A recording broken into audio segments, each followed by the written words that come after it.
Hello friends, welcome to Anamika institute. चलिए guys start करते हैं क्लास 10th का फर्स्ट चैप्टर। देखिए, इसके पहले मैंने प्रकाश के बारे में, लाइट के बारे में आपको बता चुका हूँ। तो अगर आप लोग नहीं जानते हैं तो मैं वीडियो बना चुका हूँ, आप जाइए वहाँ पे देख लीजिएगा लाइट के बारे में। चलिए अब आगे हम स्टार्ट करते हैं। अगला टॉपिक है प्रकाशिक माध्यम कि ऑप्टिकल मीडियम होता क्या है। प्रकाशिक माध्यम देखिएगा इस क्या होता है, प्रकाश जिन माध्यमों से होकर गुजरता है। अगर कोई लाइट है, अगर वो किसी माध्यम से होकर गुजरता है तो उन्हें हम क्या कहते हैं, प्रकाशिक माध्यम कहते हैं। अगर वो किसी माध्यम में, किसी मीडियम में जाएगा तो उसे हम प्रकाशिक माध्यम, ऑप्टिकल मीडियम कहते हैं। देखिए, ऑप्टिकल मीडियम जो है इसको 3 भागों में बांटा गया है। ऑप्टिकल मीडियम को 3 भागों में बांटा गया है। पहला है पारदर्शी माध्यम, ट्रांसपेरेंट मीडियम। दूसरा पारभासक मीडियम, ट्रांसलूसेंट मीडियम। और तीसरा है अपारदर्शक माध्यम, ऑप्टिकल मीडियम। अब इनके बारे में हम जानते हैं कि पारदर्शी माध्यम क्या होता है, पारभासक माध्यम क्या होता है, अपारदर्शक माध्यम क्या होता है। देखिए, पारदर्शी माध्यम होता क्या है, जिन माध्यमों से प्रकाश का अधिकांश भाग गुजर जाता है।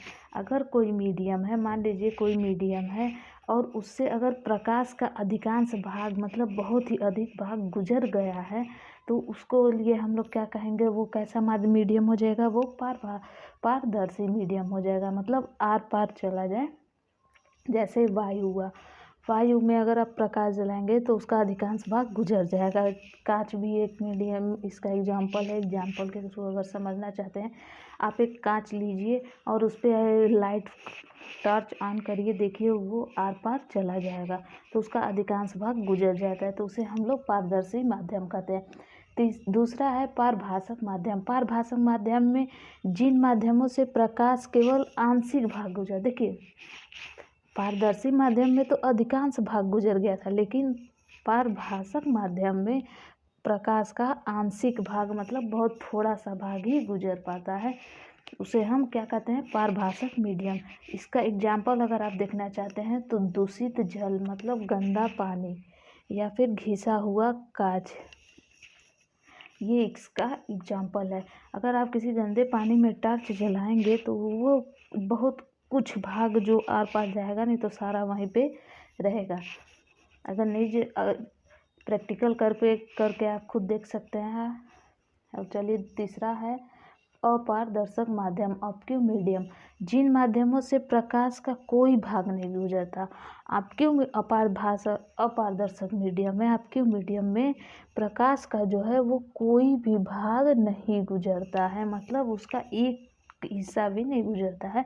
जैसे लकड़ी हुआ, लोहा हुआ, या फिर गत्ता हुआ, कोई भी ले सकते हैं।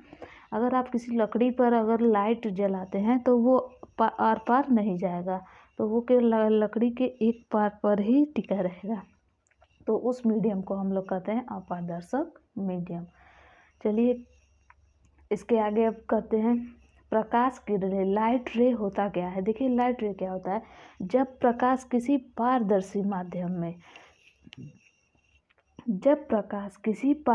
माध्यम में सरल रेखा में गमन करता है, मतलब सरल रेखा में चले, एक लीनियर लाइन में चले, तब प्रकाश के पथ को प्रकाश किरणें कहते हैं।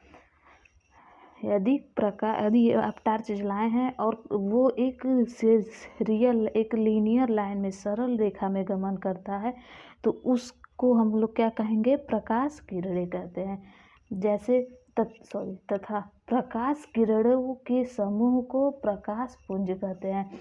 मतलब वो जो किरण का जो पुंज होता है, मतलब यहाँ पे अगर आप टॉर्च जलाते हैं, ऐसे मान लीजिए ये आप टॉर्च जलाएं तो यहाँ से प्रकाश की किरणें ऐसे ऐसे निकलेंगी, वो एक रियल लाइन में ऐसे चलती जाएंगी, तो इन किरणों को हम लोग प्रकाश की किरणें कहते हैं।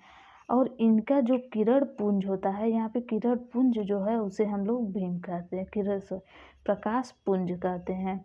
किरणों का समूह, मतलब ये जो किरण का समूह जो आपको दिख रहा है, इनको हम लोग प्रकाश पुंज कहते हैं, बीम कहते हैं। इसको भी हम 3 भाग में बांटा गया है। इसको भी प्रकाश किरणों को भी 3 भागों में बांटा गया है। एक होता है अभिसारी प्रकाशपुंज, दूसरा होता है अपसारी प्रकाशपुंज और तीसरा होता है समांतर प्रकाशपुंज। देखिए, अभिसारी प्रकाशपुंज कन्वर्जेंट मीडियम ऑफ लाइट, अपसारी प्रकाशपुंज divergent medium beam of light समांतर प्रकाशपुंज पैरेलल बीम ऑफ लाइट।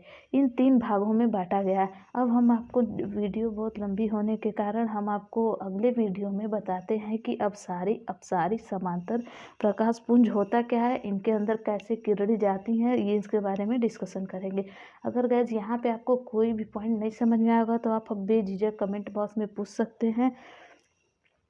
और अगर वीडियो अच्छा लगा होगा तो वीडियो को लाइक करिएगा, चैनल को सब्सक्राइब करिएगा। कल फिर मिलते हैं नेक्स्ट टॉपिक के साथ।